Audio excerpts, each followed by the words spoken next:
Salam berpidato. Tajuk Hidupkan Kembali Buku Hijau Negara. Bismillahirrahmanirrahim. Assalamualaikum warahmatullahi wabarakatuh. Salam sayang buat keluarga Malaysiaku dan salam hormat saya titipkan buat barisan panel juri yang arif menilai persis jauh hari mengenal Manikam.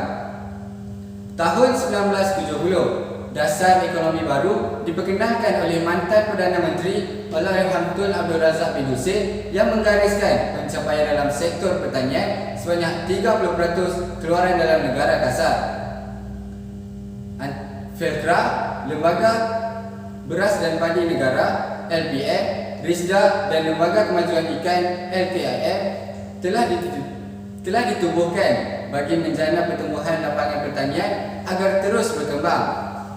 Bermain di kotak fikiran, Malaysia dianugerahkan bentuk muka bumi yang sesuai dengan aktiviti pertanian. Di samping tanah yang subur serta iklim yang baik, maka terjanalah idea untuk memperkenalkan satu rancangan bagi meningkatkan kadar pendapatan rakyat. Buku Hijau Negara, satu rancangan yang diperkenalkan oleh almarhum Tun Abdul Razak bagi mengurangkan kadar pengantungan import makanan rakyat. Antara aktiviti yang dijalankan ialah kacang tanah, sekoi dan jagung, dan pemeliharaan ikan air tawar. Hasilnya, rakyat mampu mencipta makanan sendiri, meningkatkan pendapatan dan mengurangkan kadar inflasi negara. Namun, rancangan Buku Hijau Negara yang telah digunakan pakai selama lebih 30 tahun yang lalu seolah-olah turut terkubur di kerakusan negara dalam mengimport sumber makanan dari luar. Bayangkan, untuk memenuhi keperluan domestik dalam setahun, Malaysia perlu mengimport daging kambing yang bernilai ringgit Malaysia 879 juta, daging lembu yang bernilai ringgit Malaysia 2.2 bilion, buah mangga dengan nilai ringgit Malaysia 87.9 juta, serta kelapa yang bernilai ringgit Malaysia 266 juta. Malang sekali, wawasan keselamatan makanan yang dirintis oleh Tun Abdul Razak bagaikan turut terkubur bersama-sama jasad beliau. Sidang hadirin sekalian, dalam pertemuan bermakna ini, saya akan membentangkan 3 suntikan aspirasi yang sudah terang lagi bersuluh mampu menghidupkan kembali kegemilangan Buku Hijau Negara. Statistik kemajuan pertanian. Suntikan yang pertama ialah tenaga petani muda, jayakan transformasi pertanian. Statistik Lembaga Kemajuan Pertanian Muda pada 2021 telah mencatatkan purata umur petani di negara ini ialah 60 tahun, manakala hanya 15% ahli lembaga pertumbuhan peladang berada di bawah umur 40 tahun. Dapatan ini jelas membuktikan bahawa sektor pertanian didominasi oleh petani yang berusia.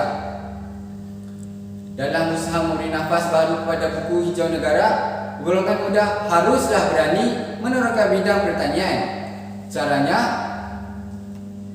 golongan belia ini hendaklah diberikan galakan yang berterusan dan sokongan bantuan sama ada dalam bentuk kewangan, infrastruktur ataupun latihan. Kementerian Pertanian dan Industri Asas Tani pula perlu menempatkan wakil agensi terbabit di rantaian pasaraya bagi memudahkan petani muda mendapatkan nasihat teknikal, peralatan dan sebagainya. Kini, ramai anak muda yang mula berjinak-jinak dengan ternakan lembu, kambing dan juga ikan kesan daripada sokongan yang diberikan. Bidang agro-keusahawanan ini sudah pasti berupaya mentransformasikan sektor pertanian sedia ada kepada pertanian moden sekaligus meningkatkan jumlah bekalan makanan dalam negara. Warga penonton yang dimuliakan, suntikan idea saya yang kedua ialah pertanian pintar teknologi paradigma baharu Buku Hijau Negara.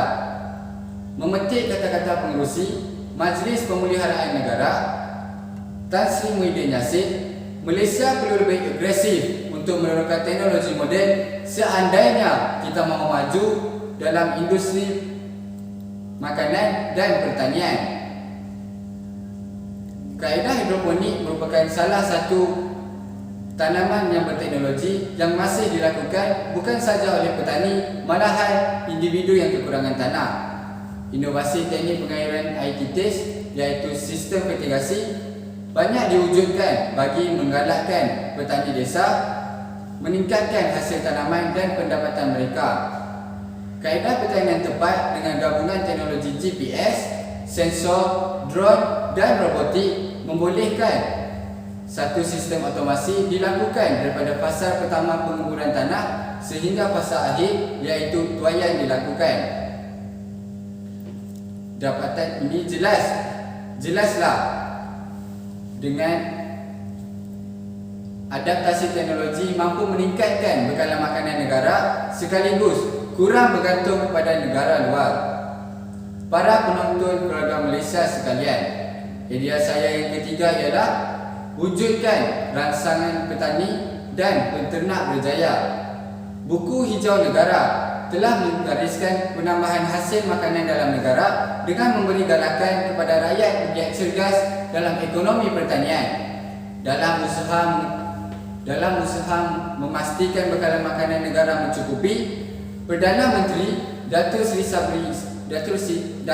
Ismail Sabri Yaakob telah membuat keputusan yang berani dengan memasukkan permit import AP bahan makanan berkuasa serta-merta. Pemansuhan AP dijangka akan membantu menurunkan kos barangan import dan di samping memberi peluang kepada usahawan tempatan meningkatkan daya saing di peringkat global. Selain itu, pasaran makanan perlu diperluas dan bukan dimonopoli oleh syarikat swasta dan atau syarikat berkaitan kerajaan GLC sahaja. Pemusatan pengagihan pajak juga harus dihentikan. Sebaliknya, diberikan peluang kepada petani dan usahawan muda menceburi bidang ini.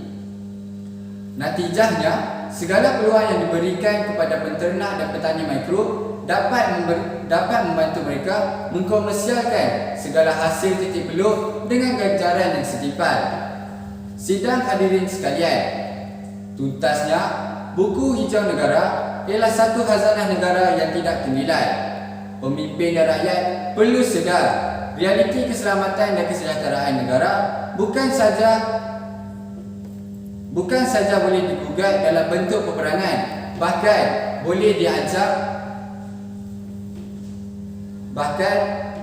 diancam oleh masalah kekurangan bekalan dan sekatan makanan. Dijangka populasi dunia akan meningkat sebanyak 9.8 bilion pada tahun 2050 dan keperluan makanan terus meningkat. Bersedialah menghadapi situasi ini dengan menyubur kembali buku Hijau Negara. Sesungguhnya, jika tidak dipecahkan dulu, mana akan dapat sakunya. Bangkitlah Malaysia demi menyelamatkan negara dari belenggu masalah yang sudah pasti ada jalan penyelesaiannya. Sekian, terima kasih.